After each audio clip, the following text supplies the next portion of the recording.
Ya, di PD Perjuangan kita sudah membentuk tim yang akan melakukan evaluasi terhadap undang-undang pemilu dan persiapan menuju pada pemilu tahun 2029.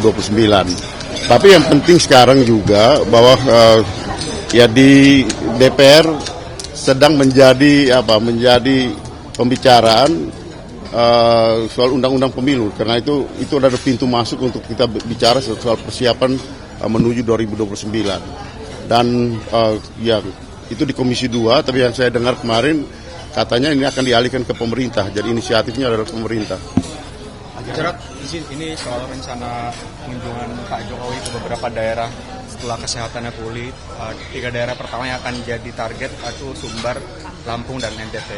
Dan melihat beberapa daerah itu mungkin ada yang jadi basis PDIP juga pas di pemilu 2024 kemarin, Pak. Melihatnya seperti apa? Apa ini bagian dari upaya untuk memulai lebih dini gerakan politik di daerah itu? Justru dengan beliau turun ke beberapa wilayah, itu justru partai kita semakin solid. Ya, partai kita akan semakin solid untuk membangun internal partai maupun lebih solid untuk turun ke bawah. Jadi silakan aja beliau keliling kemanapun, bebas ya.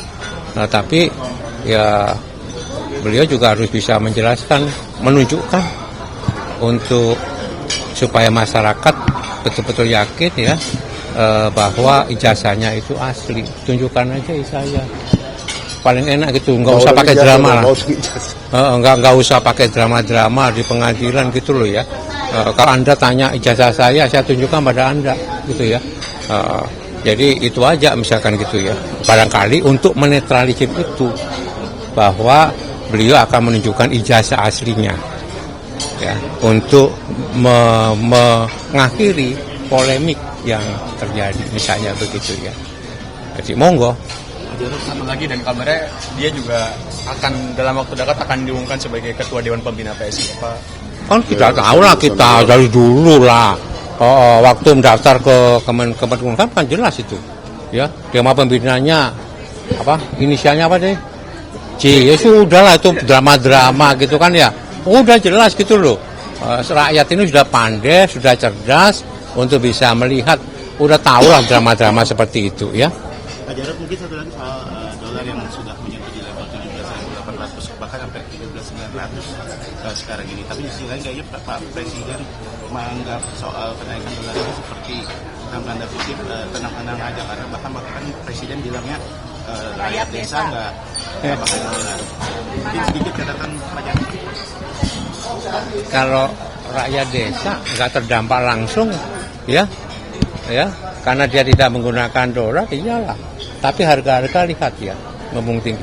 Sekarang ini misalnya contoh ya, ini pengusaha tahu dan tempe itu menjerit loh, karena harga kedelai itu naik ya. Kalau misalnya terus seperti ini bisa tutup itu. Jadi artinya harga dolar naik itu sangat berpengaruh kepada kenaikan harga kebutuhan pokok rakyat. Jadi secara tidak langsung rakyat desa pasti terdampak, Anda terdampak, kita semuanya terdampak, gitu loh ya.